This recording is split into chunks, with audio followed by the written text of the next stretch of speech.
Hello, my dear students. How are you all? Hope all of you are happy and healthy at your places. Today we are going to continue our chapter 12, electricity, and today we will discuss about electric power.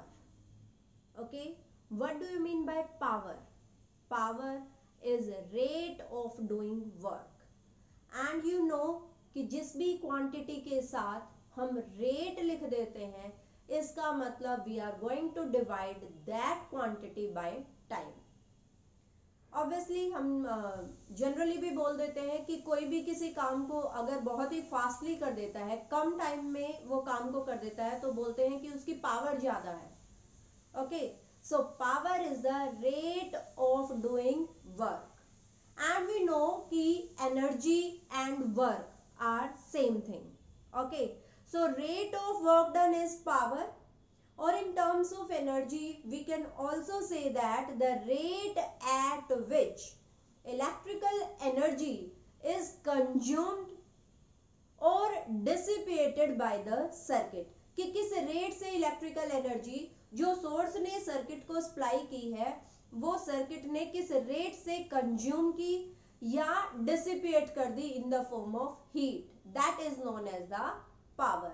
So electric power, power is rate of work. Okay, हम क्या कर रहे हैं, हम work done का rate find out कर रहे हैं. सो अगर हम बात करते हैं इलेक्ट्रिक पावर की, तो इसके लिए अगर मुझे मैथमेटिकल फॉर्मूला कैलकुलेट करना है, सो मैथमेटिकली मैं इलेक्ट्रिक पावर को कैसे डिफाइन कर सकती हूँ. Power is equal to potential difference into current. Okay students, मैंने इससे पहले जो वीडियो थी आपकी हीटिंग इफेक्ट ऑफ करंट की, उसमें इलेक्ट्रिकल एनर्जी के लिए मैथमेटिकल एक्सप्रेशन फाइंड आउट किया है. ओके, और वहां पर पावर को भी एक्सप्लेन किया था. सो ये मैथमेटिकल एक्सप्रेशन अगर किसी ने वो वीडियो नहीं देखी अभी तक, तो इससे पहले वो वीडियो जरूर देखें. Okay, so power is equal to the potential difference into current. Now potential difference की यूनिट है वोल्ट और करंट की यूनिट है ampere. Okay students, now if I want to define the unit of power, then how can I define? If I have the potential difference 1 volt and current 1 ampere, then power of the circuit is 1 into 1 volt ampere, and this is 1 watt. Okay, so unit of power or the SI unit of power, electric power की जो SI unit है वो है what, जिसका symbol है W, capital W.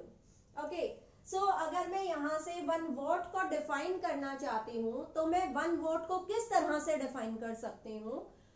1 what is the power consumed by the circuit. 1 what is the power consumed by the circuit that carries a current of 1 ampere. 1 watt is the power consumed by the circuit that carries a current of 1 ampere when operated in a potential difference of 1 volt. 1 volt circuit की power होगी, वो consume करेगा 1 volt. कब? अगर circuit से 1 ampere current flow कर रहा है और पोटेंशियल डिफरेंस है कितना, 1 वोल्ट.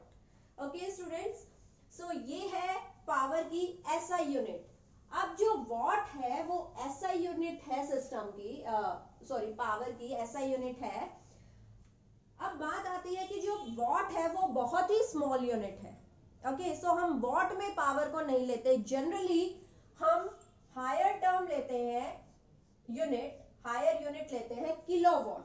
हम इलेक्ट्रिक पावर को मेजर करते हैं किलोवॉट में जनरली, क्योंकि वॉट बहुत ही स्मॉल है.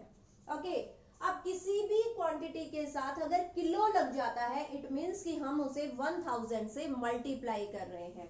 जैसे 1 किलोग्राम का मतलब हो गया 1000 ग्राम, 1 किलोमीटर का मतलब हो गया 1000 मीटर. सिमिलरली अगर किलोवॉट है तो 1 किलोवॉट का मतलब हो गया 1000 what.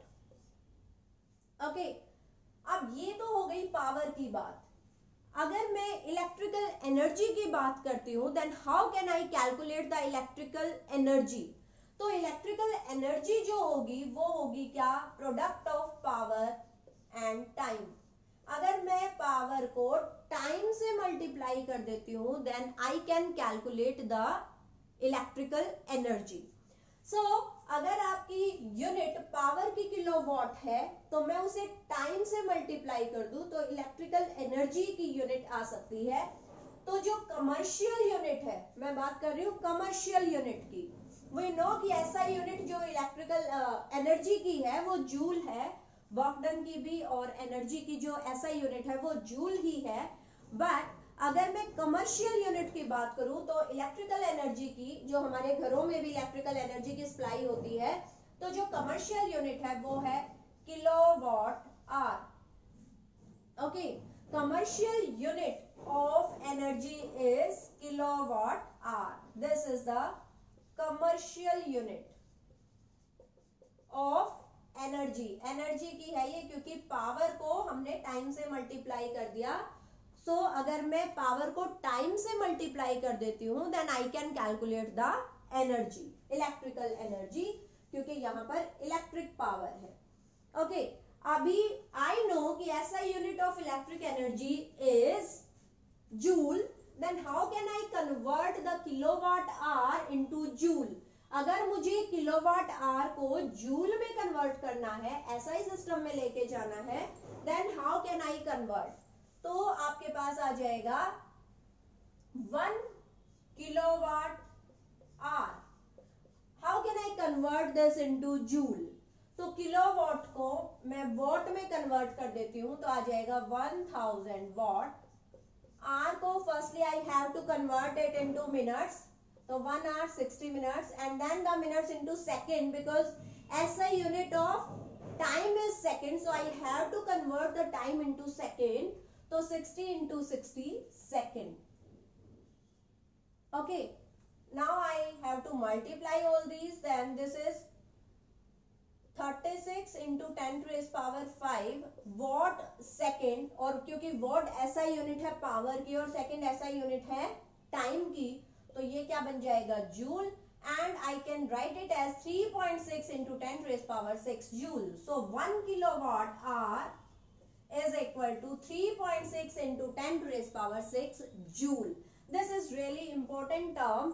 You have to learn this value कि किलोवाट आवर को आप जूल में कैसे कन्वर्ट कर सकते हो। और आपको इस पर बेस्ड फॉर्मूला पे बेस्ड कि किलोवाट अगर आपको पावर दे रखी है, टाइम दे रखा है, you have to calculate the electrical energy, या आपको इलेक्ट्रिकल एनर्जी दे रखी है, ओके, टाइम दे रखा है और आपको इलेक्ट्रिक पावर फाइंड आउट करनी है, तो इन्हीं मैथमेटिकल फॉर्मूला पर बेस्ड आपको बहुत सारे न्यूमेरिकल्स ट्राई करने हैं। ओके, आपकी बुक में सोल्व न्यूमेरिकल्स भी दे रखे हैं, अनसोल्व न्यूमेरिकल्स भी आपको मिलेंगे, और कुछ न्यूमेरिकल्स की पीडीएफ भी बना के मैं आपको सेंड कर दूंगी। So students, you have to try the numerical based on these formulas of electric power and electrical energy. और अगर किसी भी स्टूडेंट को कोई भी क्वेरी हो, then you can ask me. और मैंने आपको बताया कि kilowatt hour is the commercial unit of electrical energy. हमारे घरों में जो इलेक्ट्रिसिटी का बिल आता है वो जनरली आता है कि आपके घर में अब की बार जो इलेक्ट्रिकल अप्लायंसेस है उनकी वजह से इतनी यूनिट जो है वो खर्च हुई हैं, ठीक है। तो जो हमारा इलेक्ट्रिसिटी बिल आता है वो यूनिट पर बेस्ड आता है, तो वो एक यूनिट है 1 किलोवाट आवर। जब आप इतनी इलेक्ट्रिकल एनर्जी ले लेते हो गवर्नमेंट की तरफ से, तो वो बिल आना शुरू होता है। ओके स्टूडेंट, आई होप आप सबको ये टॉपिक क्लियर हो गया होगा। स्टिल अगर कोई भी कंफ्यूजन है, then you can reach me personally. Stay safe, stay at home.